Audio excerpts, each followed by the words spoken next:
Hi friends, మనం ఈ వీడియోలో ఒక చిన్న స్టోరీ గురించి తెలుసుకుందాం. ఒక చిన్న పిల్ల స్టోరీ. ఇది రియల్ ఇన్సిడెంట్స్. మన ఛానల్లో మొత్తం రియల్ ఇన్సిడెంట్సే వస్తాయి.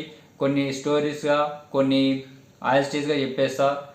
ఈ స్టోరీ విని గుండె లోతులోంచి బాధను తీసుకొస్తుంది. అంత గాఢంగా ఉంటుంది.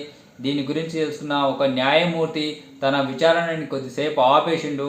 అంత గాఢంగా ఉంటుంది. ఆయనకి అంత బాధ అనిపించింది. ఫ్రెండ్స్, మీరు ఈ వీడియో చూసిన తర్వాత మీకు ఏమాత్రం నచ్చినా లైక్ చేయండి. మరిన్ని అప్డేట్స్ కోసం ఛానల్ని సబ్స్క్రైబ్ చేసుకోండి.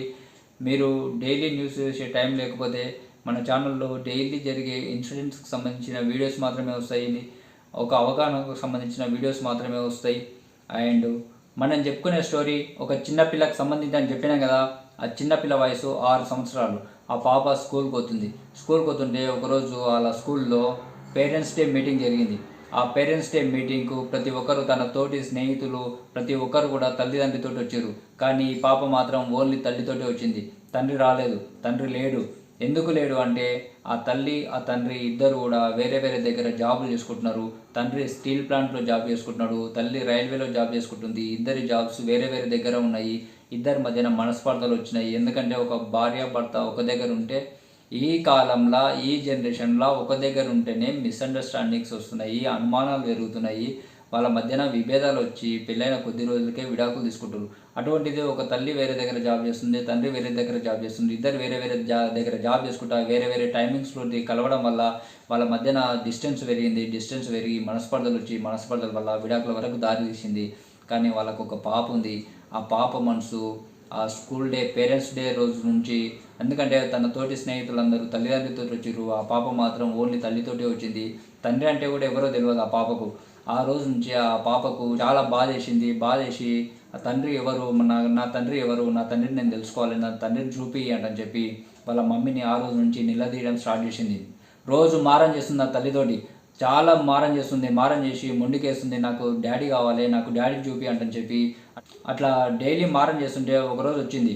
ఆ తండ్రిని చూపించాల్సిన టైం వచ్చింది. ఎట్లా అంటే వాళ్ళ విడాకుల కేసు కోర్టులో ఉంది కదా. ఆ కోర్టులో ఉన్న కేసు వాయిదాలు పడుతుంటాయి కదా. అట్లా వీళ్ళిద్దరికి వాదన వినిపించుకోవాల్సిన వాయిదా డే వచ్చింది. ఆ వాయిదా రోజు ఆ తల్లి ఆ పాపను తీసుకొని కోర్టుకు వెళ్ళింది. ఎందుకు అంటే కోర్టు వాయిదా రోజు ఆ తండ్రి కూడా వస్తాడు కదా కోర్టుకు వాదన వినిపించుకోవడానికి అంటని చెప్పి, అట్లా తండ్రిని చూపించవచ్చు అంటని చెప్పి ఆ తల్లి ఆ పాపను తీసుకొని వచ్చింది. తండ్రి కూడా వచ్చిండు ఆ రోజు. తండ్రి వచ్చి ఎక్కడో దూరంగా ఉన్నాడు. తల్లి వేరే దగ్గర ఉండేది. ఇద్దరి మధ్యన దూరం ఉంది. అప్పుడు ఆ తల్లి ఆ పాపకు చూపించింది. అక్కడ నిలబడిన చూడు, అతనే మీ డాడీ అంటని చెప్పి ఆ తల్లి ఆ డాడీని చూపిస్తే ఆ పాప డాడీని చూసిన తర్వాత అక్కడ న్యాయమూర్తి వచ్చి వాళ్ళ తల్లిని డైరెక్ట్గా ప్రశ్నించిండు.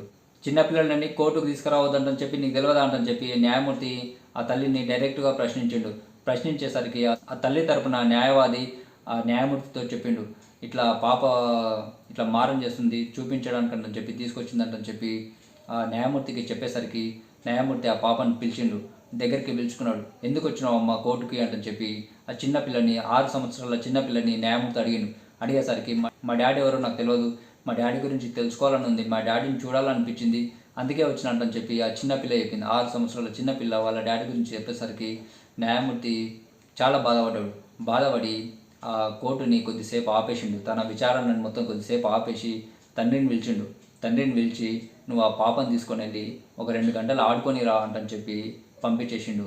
అప్పుడు ఆ తండ్రి ఆ పాపను తీసుకొని వెళ్ళి ఆ కోర్టు ఆవరణలే 2 గంటల సేపు ఆడుకొని వచ్చిన తర్వాత ఆ న్యాయమూర్తి తల్లిదండ్రిని ఇద్దరిని పిలిచి వాళ్ళకు కుటుంబ బాధ్యతలు, ఆ కుటుంబ అనుబంధాలు, ప్రేమలు, రాగాలు అవన్నిటి గురించి చెప్పి కోర్టుని ఆ తీర్పుని వాయిదా వేసి మళ్ళీ నెక్స్ట్ వాయిదాకి రండి అంటని చెప్పి వాయిదా వేసి పంపించాడు. మరి వాళ్ళ తల్లిదండ్రి మనసు మారితే తిరిగి వస్తే ఆ ఒకటే అవుతాము ఆ పాప కోసం అంటని చెప్పి అనుకుంటే వాళ్ళు ఆ పాపకు ఒక మంచి తల్లిదండ్రులుగా మేగిపోతారు. లేదా ఆ పాప అలాగే ఉండిపోతుంది. ఈ ఒక్క పాపని కాదు, ఇప్పుడున్న చాలామంది అట్లా డైవర్స్ తీసుకొని పిల్లల్ని వేరే దగ్గర చేస్తున్నారు, తండ్రిని వేరే దగ్గర చేస్తున్నారు. ఇట్లా పాపలు తల్లి తండ్రి లేకుండా అయిపోయి వేరేలాగా ఉంటున్నారు. మొత్తం సమాజంలో ఇట్లే జరుగుతుంది. ప్రతి ఒక్కరు పైసకు విలువిస్తున్నారు, పనికి విలువిస్తున్నారు, కానీ పిల్లలకు ఫ్యామిలీకి విలువిస్తలేరు. ఇది ఈరోజు వీడియో. మీకు ఈ వీడియో నచ్చితే లైక్ చేయండి. అండ్ ఛానల్ని ఇటువంటి అప్డేట్స్ కోసం ఛానల్ని సబ్స్క్రైబ్ చేసుకోండి. Thank you friends.